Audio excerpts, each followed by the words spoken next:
ओम शांति। आज की मुरली का डेट है 23/12/24। आज का सारे मीठे बच्चे तुम बाप के पास आते हो रिफ्रेश होने। बाप के मिलने से भक्ति मार्ग की सब थकान दूर हो जाती है।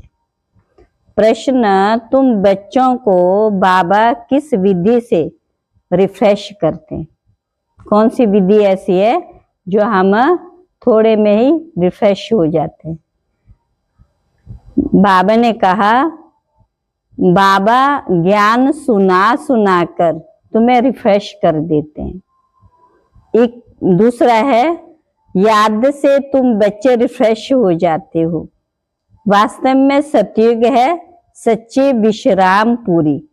मैं कोई अप्राप्त वस्तु नहीं जिसको प्राप्त करने के लिए परिश्रम करना पड़े।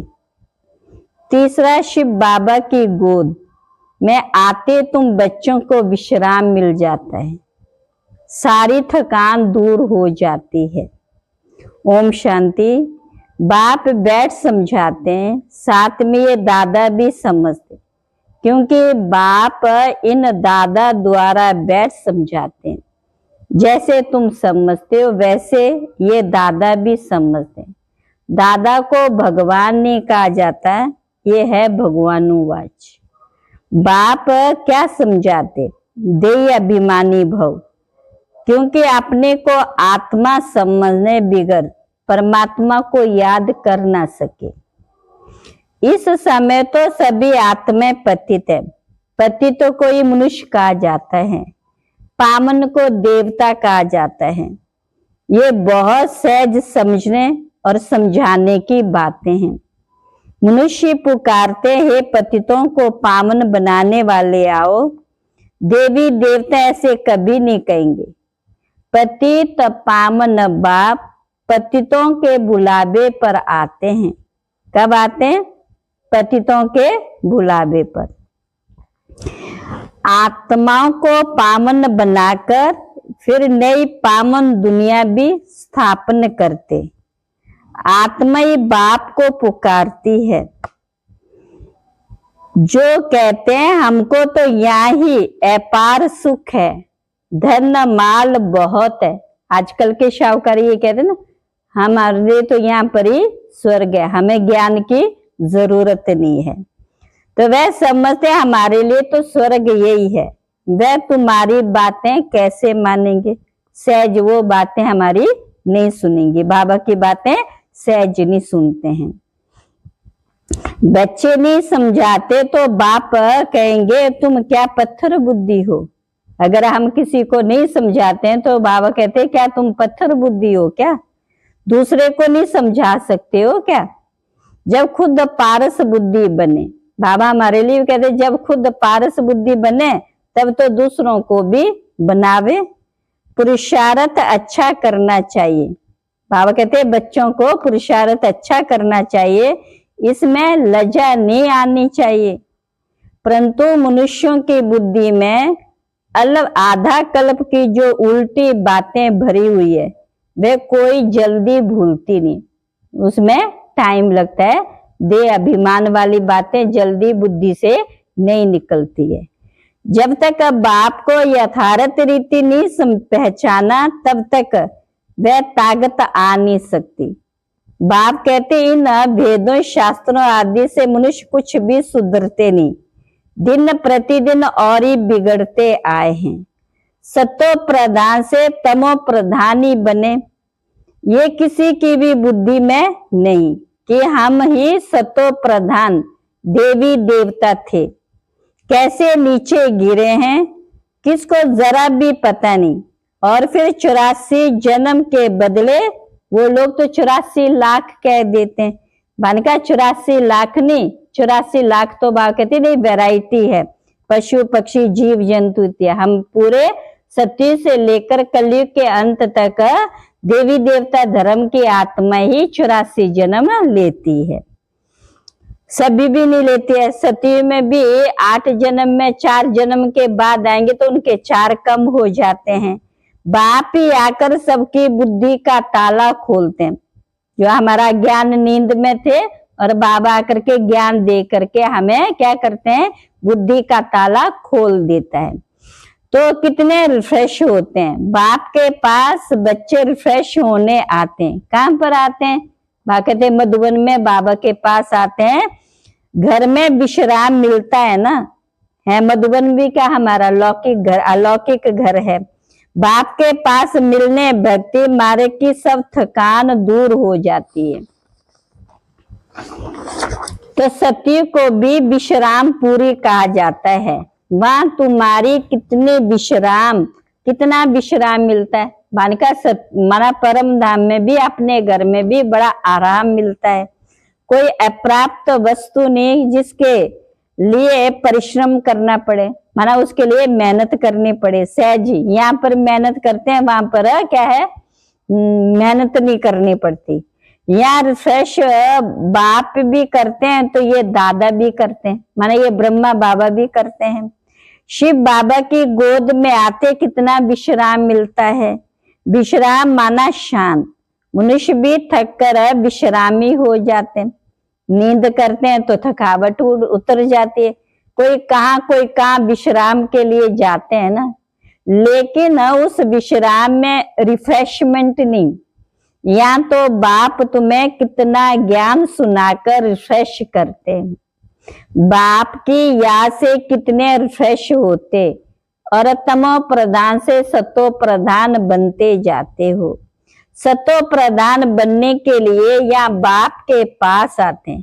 बाप कहते हैं मीठे मीठे बच्चों, बाप को याद करो। बाप ने समझाया कि सारे सृष्टि का चक्र कैसे फिरता है, सर्व आत्माओं को विश्राम कैसे और कहाँ मिलता है। तुम बच्चों का फर्ज है सबको बाप का पैगाम देना। बाप कहते मुझे याद करो तो इस वर्षे के तुम मालिक बन जाएंगे। बाप इस संगम युग पर नई स्वर्ग की दुनिया रचते, जहां तुम जाकर मालिक बनते हो। फिर द्वापर में माया रावण के द्वारा तुम्हें श्राप मिलता है। तो पवित्रता, सुख, शांति, धन आदि सब खत्म हो जाता है। कैसे धीरे धीरे खत्म होता जाता। दुख धाम में कोई विश्राम थोड़ी होता। सुख धाम में विश्राम ही विश्राम है, आराम ही आराम है। मनुष्यों को भक्ति कितना थकाती है। जन्म जन्मांतर भक्ति से कितने थक जाते, कैसे एकदम कंगाल बन गए हो। ये सारा राज बाप बैठ समझाते हैं।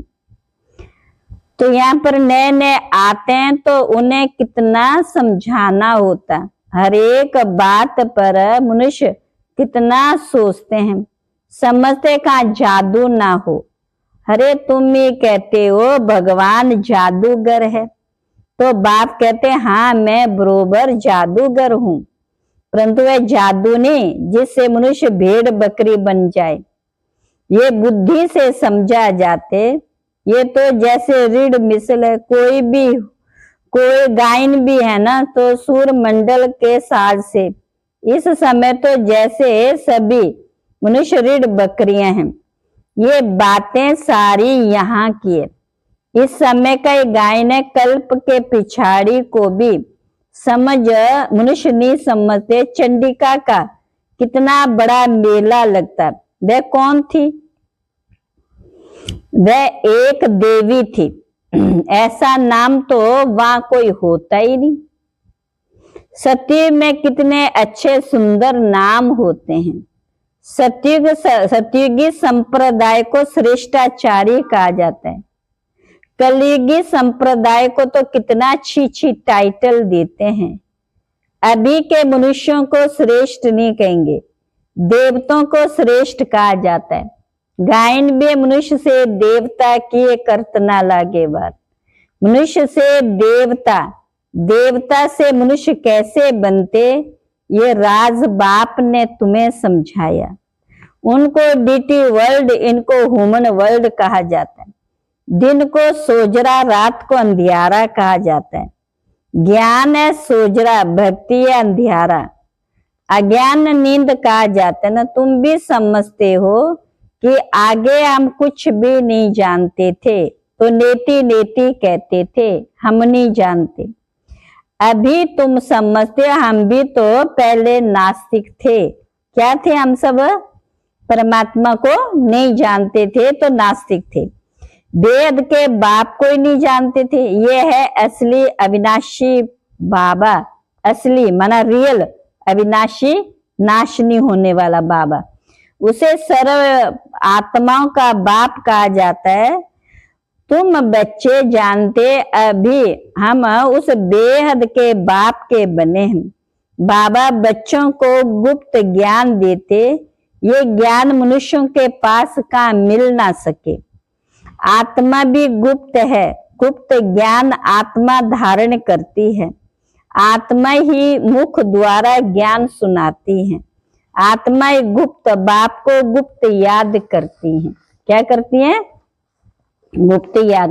बाप कहते बच्चों दे अभिमानी नहीं बनो। दे अभिमान से आत्मा की ताकत खत्म होती। आत्म अभिमानी बनने से आत्मा में ताकत जमा होती।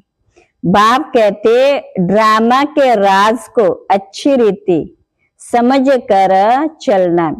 इस अविनाशी ड्रामा के राज को जो अच्छी रीति जानते वह सदा हर्षित रहते। इस समय मनुष्य ऊपर जाने की कितनी कोशिश करते हैं। समझते ऊपर में दुनिया, शास्त्रों में सुनकर रखा है ऊपर में दुनिया है तो वहां जाकर देखें। वहां दुनिया बसाने की कोशिश करते हैं। दुनिया तो बहुत बसाई ना। भारत में सिर्फ एक ही आदि सनातन देवी देवता धर्म था और कोई खंड आदि नहीं था। फिर कितना बसाया। तुम विचार करो, भारत के कितने थोड़े टुकड़े में देवते होते हैं। जमुना के किनारे पर परिस्थान था जहाँ ये लक्ष्मी नारायण राज्य करते थे। कितनी सुंदर शोभामान सत्तो प्रधान दुनिया थी। नेचुरल ब्यूटी थी। आत्मा में सारा चमत्कार रहता है। बच्चों को दिखाया था। क्या दिखाया था? श्री कृष्ण का जन्म कैसे होता है। सारे कमरे में जैसे रोशनी हो जाती है। तो बाप बैठ कर बच्चों को समझाते हैं अभी तुम परिस्थान में जाने के लिए पुरुषार्थ कर रहे हो। बाकी ऐसे नहीं तालाब में डुबकी लगाने से परियां बन जाएंगे। ये सभी झूठे नाम रख दिए। लाखों वर्ष कह देने से बिल्कुल ही सब कुछ भूल गए। अभी तुम मन का अभूल बन रहे हो। नंबरवार पुरुषार्थ अनुसार विचार किया जाता है। इतनी छोटी सी आत्मा कितना बड़ा पार्ट शरीर से बजाती, फिर शरीर से आत्मा निकल जाती है तो शरीर का देखो क्या हाल हो जाता है। आत्मा ही पार्ट बजाती है। कितनी बड़ी विचार की बात है। सारी दुनिया के आत्मा अपने एक्ट अनुसार ही पार्ट बजाते हैं। कुछ भी फर्क नहीं पड़ सकता है। वो सारी एक्ट फिर से रिपीट हो रही है। इसमें संशय कर नहीं सकते। हर एक की बुद्धि में फर्क पड़ सकता है क्योंकि आत्मा तो मन बुद्धि सहित है। बच्चों को मालूम है कि हमको स्कॉलरशिप लेनी है तो दिल अंदर खुशी होती है। यहाँ भी अंदर आने से ही एम ऑब्जेक्ट सामने देखते हैं तो खुशी तो जरूर होगी। अभी तुम जानते हो हम ये देवी देवता बनने के लिए यहाँ पढ़ते हैं। ऐसा कोई स्कूल नहीं जहाँ दूसरे जन्म की एम ऑब्जेक्ट को देख सके।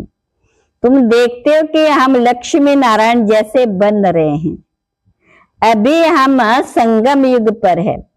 जो भविष्य में इन जैसा लक्ष्मी नारायण बनने की पढ़ाई पढ़ रहे हैं।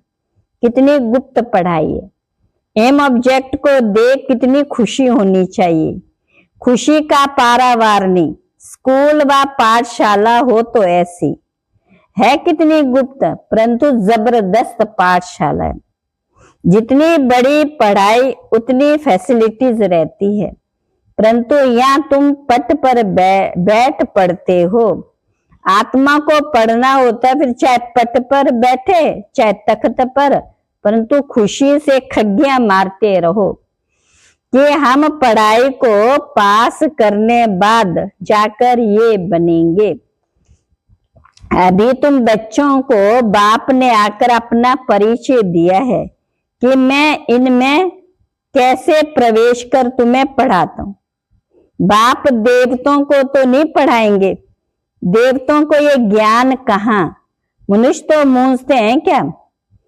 तो देवताओं में क्या ज्ञान नहीं है, देवता ही इस ज्ञान से देवता बनते, देवता ही इस ज्ञान से देवता बनते।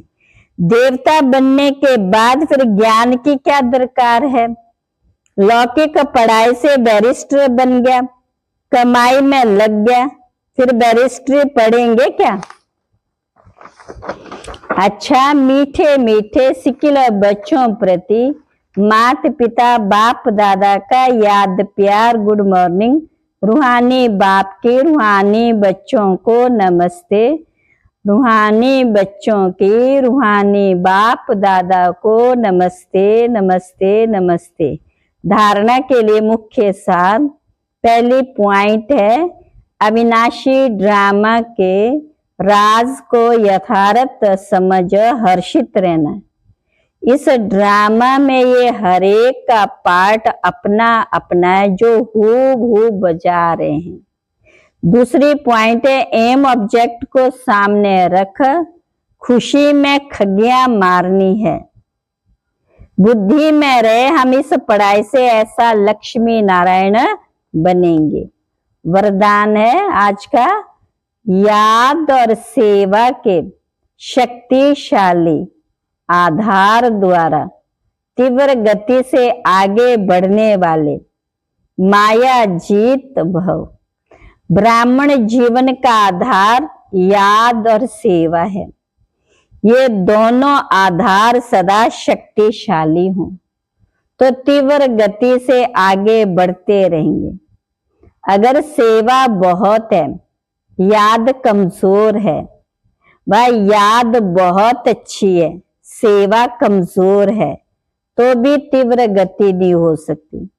याद और सेवा दोनों में तीव्र गति चाहिए। याद और निस्वार्थ सेवा साथ साथ हो तो माया जीत बनना सहज है।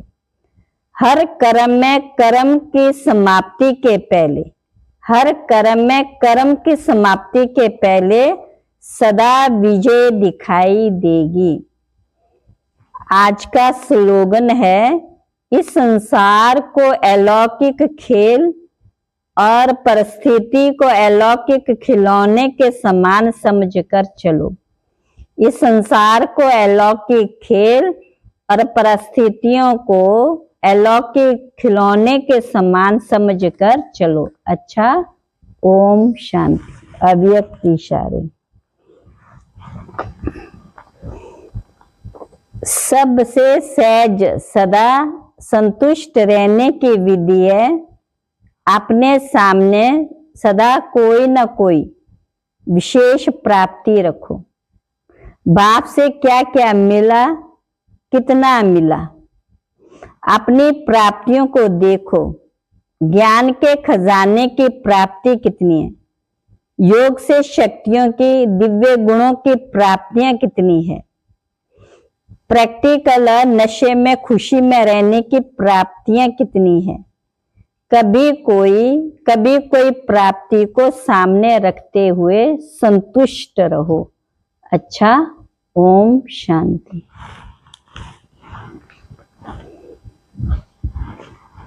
सोमान सुना। सोमान, मैं विश्व कल्याणकारी आत्मा हूँ। योग अभ्यास में आत्मा बाबा के साथ परम धाम निवासी बन विश्व कल्याण की भावना रखते हुए विश्व ग्लोब के ऊपर प्रकृति सहित विश्व की सर्व आत्माओं के प्रति शुभ भावना, कल्याण की भावना से सकाश सर्च लाइट दे रहा हूं। धारणा स्नेह और सहयोग, स्नेह और योग का बैलेंस रखना। चिंतन विश्व कल्याणकारी बनने के लिए किन किन बातों का बैलेंस चाहिए। अच्छा, ओम शांति।